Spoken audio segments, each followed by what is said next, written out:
Hello பிரைஸ்லாட் என்ற கர்த்தருடைய வார்த்தை ரோமர் 15ஆம் அதிகாரம் 13வது வசனம்.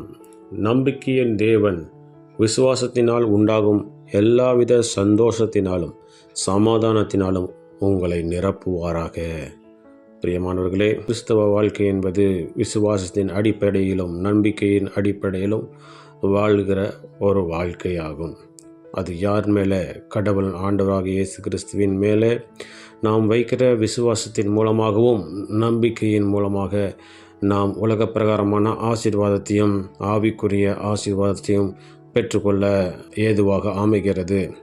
ஆகவே இந்த நாளிலேயும் கூட ஆண்டவருடைய வசனத்தின்படி நாம் நம்பியிருக்கிற தேவன், நம்முடைய நம்பிக்கைக்கு பாத்திரமான தேவன், நம்முடைய விசுவாசத்தினால் உண்டாகும் எல்லாவித சந்தோஷத்தினாலும் சமாதானத்தினாலும் உங்களை நிரப்புவாராக என்ற வார்த்தையின்படி ஆண்டவர் மேலே நம்பிக்கையாக இருக்கிற ஒவ்வொரு பிள்ளைகளுக்கும், அவரை விசுவாசிக்கிற ஒவ்வொரு பிள்ளைகளுக்கும் உண்டாகிறதான சந்தோஷத்தையும் சமாதானத்தையும் நமக்கு கொடுத்து அளவில்லாமல் நிரப்புவேன் என்று ஆண்டவர் சொல்லுகிறார். அவர் மேலே நம்பிக்கை உள்ளவர்களாக இருப்பான். என்னுடைய வாழ்க்கையில் இருக்கிறதான, என்னுடைய குடும்பத்தில் இருக்கிறதான, என் தொழிலில் இருக்கிறதான, என் படிப்பில் இருக்கிறதான எல்லா பிரச்சனைகளை மாற்றி எனக்கு சமாதானத்தையும் சந்தோஷத்தையும் தரப்போகிறார் என்று சொல்லி விசுவாசிக்க வேண்டும். எல்லாவற்றிற்கும் ஒரு முடிவு உண்டு. இது உலகத்தார் சொல்வது போல இதுவும் கடந்து போகும், எனக்கு என் துக்கம் சந்தோஷமாய் மாறும்.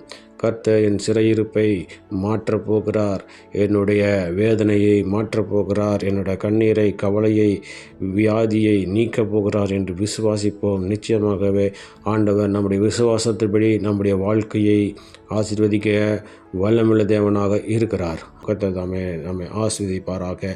பிரார்த்தனை செய்வோம். எங்கள் அன்பனை சித்தான பரலோகத்தின் தந்தை ஆசீர்வதித்தான் இந்த நாளில் நீர் கொடுத்த நம்முடைய வார்த்தைக்காக நன்றி செலுத்துகிறோம்.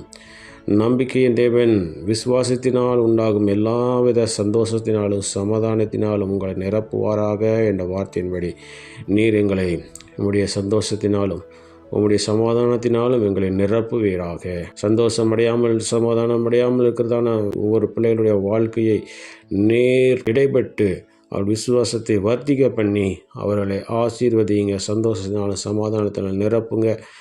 எல்லா தடைகளை தகர்த்து போடுங்க. இந்த நாளில் நாங்கள் செய்கிற வேலைகள், தொழில்கள், படிப்புகள், ஊழியங்கள், போக்குவரத்துகள் எல்லாவற்றிலும் கரம் கொடுத்து பெரியார் செய்து சந்தோஷத்தை சமாதானத்தை கட்டளையிட்டு நாமத்தை மேம்படுத்த வேண்டுமாய் எங்களுக்கு காப்பாடு நாமத்தின் மூலமாக கேட்டுக்கொள்கிறேன். எங்கள் ஜீவனுள்ள நல்ல பிதாவே.